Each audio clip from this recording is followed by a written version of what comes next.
Hello, everybody, and welcome to our upcoming games of October. I almost forgot the month, but it's October, where each of us are going to talk about two different games that we're excited for. My name is Mike, and I'm with... Not Nick. And not Travis. It's funny because it's true. Oh, we rehearsed that one. No rehearsals. We actually rehearsed that for the whole time before you actually joined the call, Mike. That was the main focus of our conversation. That's kind of I've also been rehearsing for the last week. Wow. Well, we are good at what we do. It was a hard line. Nailed it. I had to say I was partly of Nick, okay? Jesus. But yeah, so there's a lot of really fun games that is coming out this month. When I gave you guys the list, I'm like, there's a lot of good stuff. And we're only talking about 6, but there's a couple others that I wanted to talk about that we're not going to have time for, like Evil Within 2 and Wolfenstein 2, that look really, really good. But we did come down to 6 that we're excited for. So who wants to start? I can go. Do it. Go ahead, not okay, Travis. Cool. So I'm gonna. Thank you, not Nick. So I'm gonna be going with just the first quick one. Not gonna talk about it for too long because we kind of have like the idea of what it is.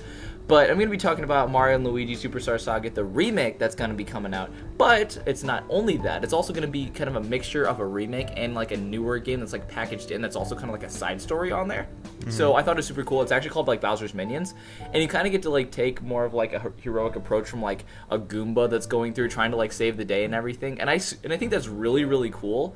And one on like the perspective that they're taking on it. And what I really like that they're not doing is they're not just only making it a remake. Mm-hmm. Because if that was the only thing that was in there, like I know Mario Kart 8 Deluxe got a lot of crap for basically being the same thing with the DLC included. So I'm happy they're at least putting in more than that going into this game. But a remake of Superstar Saga for more people to play it, that's obviously going to be successful. Yeah, I think that's really cool when games do that because like it's so easy to just make like an HD remake of something or just republish something. And you probably know more about it because I haven't looked into this and I've never even played a Mario & Luigi game. But it looked like they added like a whole extra mode with it, so that looked really, really cool too. Yeah. No, I haven't looked into it a ton, but I mean it was pretty interesting. I mean I liked it a lot when I was looking at the trailers and everything. I didn't see the extra mode stuff in there, but it was still pretty cool. I liked it. Mm-hmm. Yeah. Sure. Nothing too crazy there because I mean like I don't think it's a recipe that'll like really like fail, I guess is a better way to say it. It seems like it's going to succeed pretty well, no matter if Bowser's Minions isn't as good, because people are mainly going to be getting it for Superstar Saga, I'm guessing. Or people who are fans of the Mario & Luigi series who have joined later on and haven't actually had the opportunity to play Superstar Saga, now they can. Right. Have you played both of those games or just Superstar Saga? I have not beaten Superstar Saga. I have played Superstar Saga. Okay, Travis, you've beaten Superstar Saga, right? I have beaten it, actually. That's like the only one I've played and beaten. Because I got it on the Wii U for free somehow. I remember that nightmare ending you had. I was such an idiot because I wasn't realizing that I was healing the boss when I attacked with a certain thing. So I was literally sitting there for 3 hours. Then I finally realized what I've been doing, and then I'm like, oh god, now I have to do like all that countering of that 3 hours on top of the actual boss fight. Yeah, that was. I did finally beat it, but Mike did see me lose my sanity, not out of rage, but as a disappointment in myself. It was hilarious. All right. No, I've only beaten Dream Team, but yeah, no, it's not. That was just like an easy one to start off with. I'll have more to say about the next one, I think. For sure. All right, so you want to go, Travis? So who's next? Yeah, sure. The first one I'll talk about is the one that I didn't do much research on it, but I'm currently in the middle of a playthrough of the first one, and that is the South Park: The Fractured Butthole. Yeah, gotta love it, right? Just that name in general. So funny. It's just with the title in itself, it's going to have that good South Park witty humor. And then they have 12 superhero classes apparently, which is cool because they didn't have that many classes in the first one. So they only had 4 in Stick of Truth, right? Yeah, Stick of Truth. There was Jew, Thief, Wizard, or Mage, I think and it was Paladin, called. I thought. And then like Knight or something or Paladin, Crusader, something along those lines. But yeah, there weren't too many options. But this one has Brutalist, Blaster, Speedster, Elementalist, Gadgeteer, Mystic, Cyborg, Psychic, Assassin, Commander, Netherborn, and Karate Kid. So I think I'm going to go with Karate Kid. No Jew this time. Aw. You can't have him. But you see what's impressive?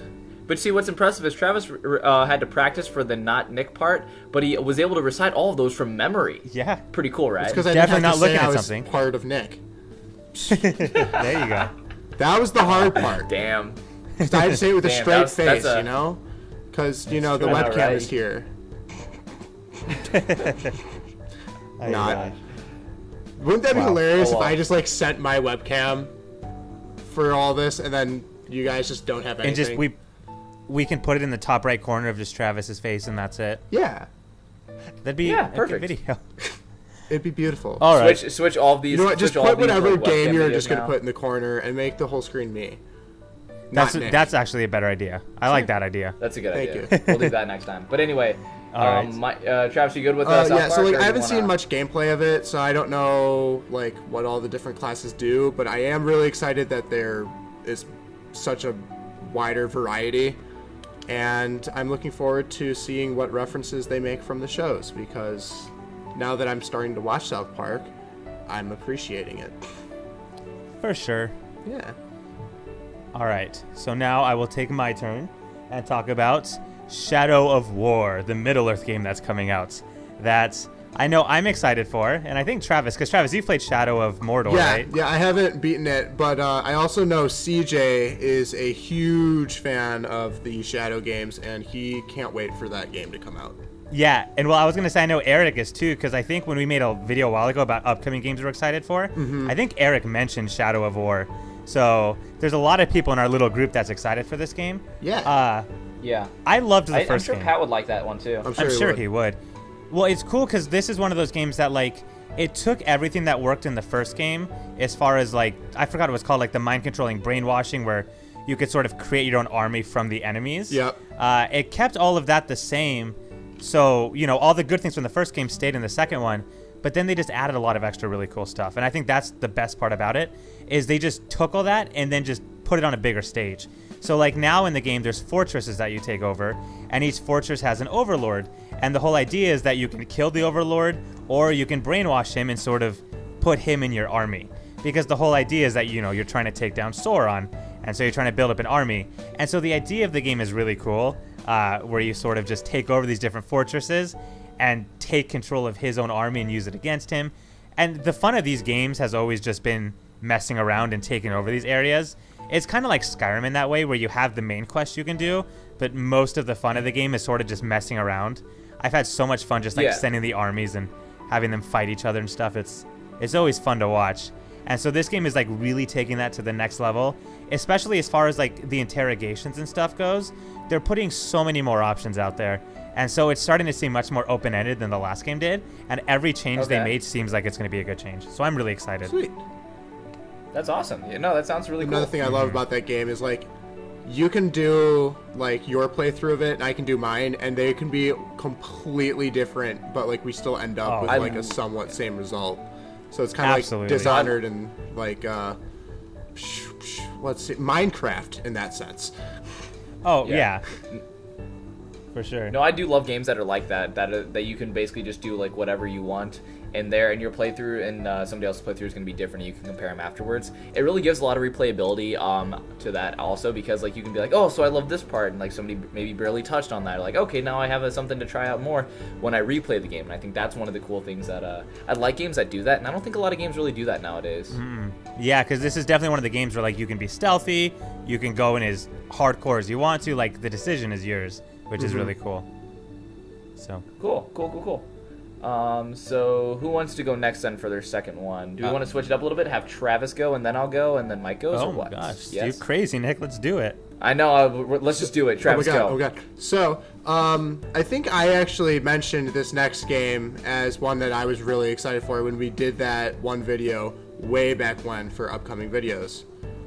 And that was Mario Odyssey, because I got really obsessed over watching all of the trailers, and I don't know how many of the what are they called, Game Explain, they had some very highly detailed hour and a half long videos just deciphering 10 seconds worth of a trailer.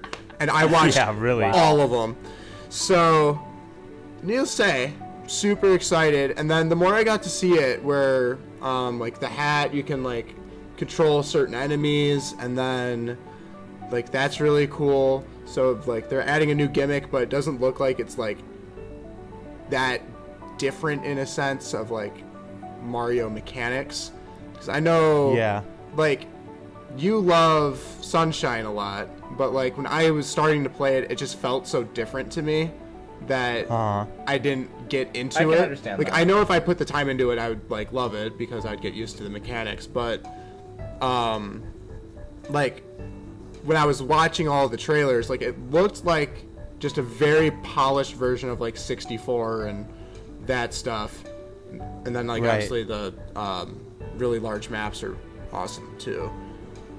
With all the well, I will say this about Mario Odyssey though. One thing that I like that they're doing about it is that one of the staples about like say from 64, say Sunshine, say Galaxy, all those games, after you get a star, you exit the level. And I think with Mario Odyssey, they're not doing that anymore. They're allowing you to stay in the level. So even though it's a collectathon kind of game, but it's more like Jak and Daxter, where you're still in the world and you don't have to go through the same thing of like having to jump back in, which I understand with certain games like Galaxy, like it might have been laid out a little bit differently. But I personally really like the fact that they're doing that for Odyssey. And Mario is going to be shirtless in some places. Oh, hot damn. So, Not basically ready. a system seller. I didn't know that. Okay, I'm buying a Switch now. I don't. What's credit card debt, right? Right, dude. I'll buy 2 copies of the game, please. That's great. Just pre-order it right now. You really before, will. like, anything even And now comes the out. more important Oh, question is, can that please be a skin in Smash Bros? Oh, Sure. absolutely. Because then you can make the sexy team of him, Shulk. And Shulk. Yeah. They'll do it when they port Melee to the Switch. Haha, LOL, that might happen. Anyway, no, so I will say going off of that though. I mean, I kind of like the way that they're going, but I didn't know that's what attracted you to the game, Mike. Not the gameplay, not all the crazy amount of advertising that month. It was the shirtless part. Yeah, it's the Mario's That's nipples. what sold And you. I'm That's also what it now really disappointed in Game Explain for not mentioning that in anything that they did. Well, I do think that came out earlier today or yesterday, though. Okay, So so I'm sure it'll be up soon. I'll hear Andre talk about it tomorrow, is what you're saying. Oh, absolutely. Great.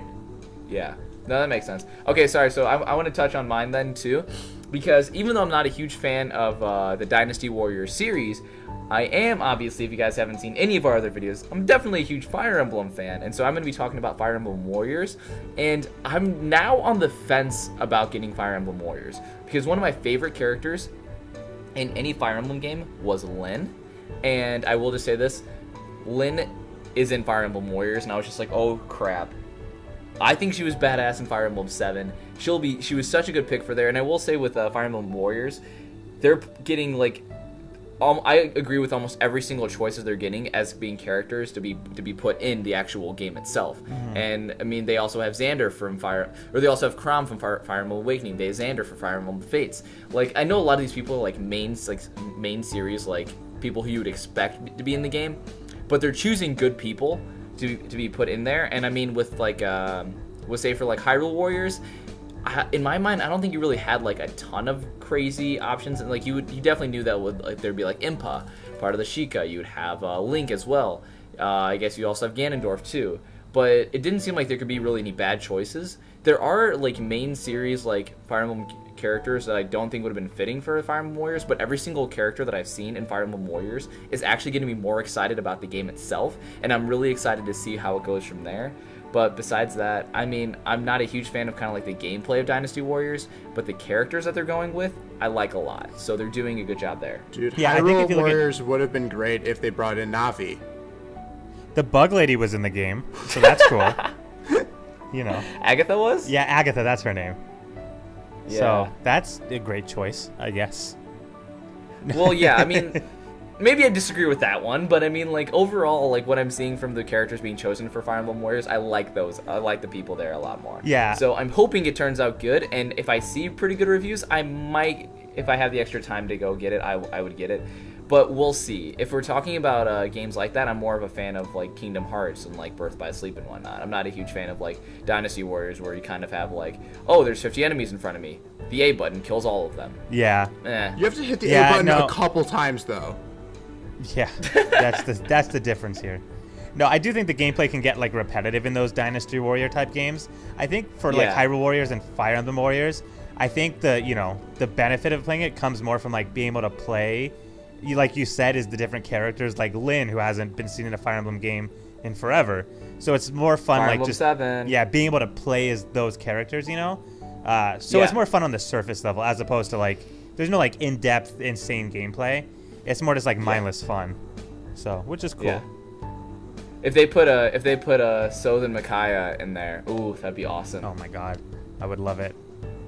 All right. But yeah. So anyway, it would be pretty cool. Totally, Mike. For sure. Yeah. Travis knows. Yeah, Travis knows. He refers to every Fire Emblem game as Sacred Stones. Martha's cool. Roy's my boy. I like Martha. Martha hasn't really even been.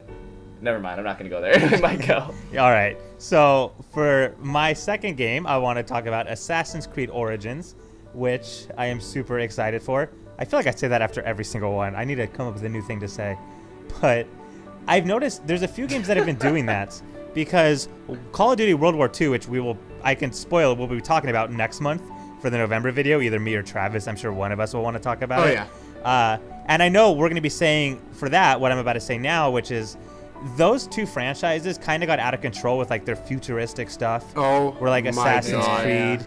Assassin's Creed got too much into the guns. I could even tell. Yeah, well, yeah, because even someone that's never played Call of Duty can see it got out of control. And Assassin's Creed didn't get that bad, but it got kind of annoying with like too many guns and trains and machines. But obviously they're going far back because this game takes place right after Cleopatra takes the throne, so it's like way back then. And this game is bringing back like the different tombs. So this game has over 20 different tombs to explore, kind of the way that like Brotherhood and Revelations did in Italy when they had the tombs in those areas as well. So I haven't seen a whole lot of gameplay. They haven't put out a whole lot, but I do have a feeling this is going to be more like the original games, where like you don't have a gun, you fight with basic weapons. You're sort of limited to what you have. You're like a true assassin, You don't walk around with a gun and stuff and hopping on trains. You're, exploring tombs and going through villages from like ancient times. And just the fact that it's ancient Egypt specifically is going to be such an awesome setting. The pyramids, for example, being used as those eagles points, I think is going to be super cool because you can climb to like the top of the different pyramids and stuff and explore the different pharaohs' tombs and stuff. So there's so much you can do with ancient Egypt. I never thought about it as a setting before, but now that it's here, I'm like, that just makes so much sense to use Egypt as a setting. Like, that's perfect for assassins. So I'm so excited for this game. I think it's going to be the best Assassin's Creed game in a while, I'm hoping, as long as they like stick to going back to the roots. I think that would make this game perfect. Oh yeah, no, I agree with you. Like, it actually, the more that you mentioned, I'm like, Egypt would be really cool. I'm surprised I didn't think about that earlier, or maybe it was like a scrapped idea or something like that. It might be. Came back to. Well, because like when they did like Damascus and like the Middle East and the Crusades time, that was my favorite setting of any of the games so far. It wasn't the best game, but setting-wise, it was awesome. Those ancient settings are so much fun. Mm-hmm. So. Yeah, no, those sound like all good games. I mean, like, obviously South Park would be the best one out of all of them, but still. Absolutely. So I hope you guys have a lot of money out there, because I'm going to be broke at the end of this month. I'm already broke. I don't. And I have to buy Mario twice. And, yeah. And also the true. Switch. And pre-order a Switch. So. 2 Switches, Travis. Oh, I have to get 2 Switches and 2 Mario copies? Yeah. Yeah, one of them goes to me. Yeah, you gotta that's one fair. for Nick. That's fair. I mean, I am not Nick, so one should go to Nick, yeah.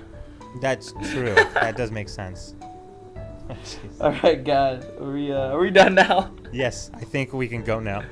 Please. All right. So, Mike, I guess. Well, no, this is your thing. I'm sorry. Don't let me take your. Don't let me steal your thunder. No, it's if that's how you want to be, Nick. I don't even want to sign off. His name is not Travis.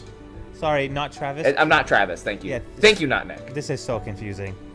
I'm leaving. I'm out of here. Bye. Okay. Bye, everyone.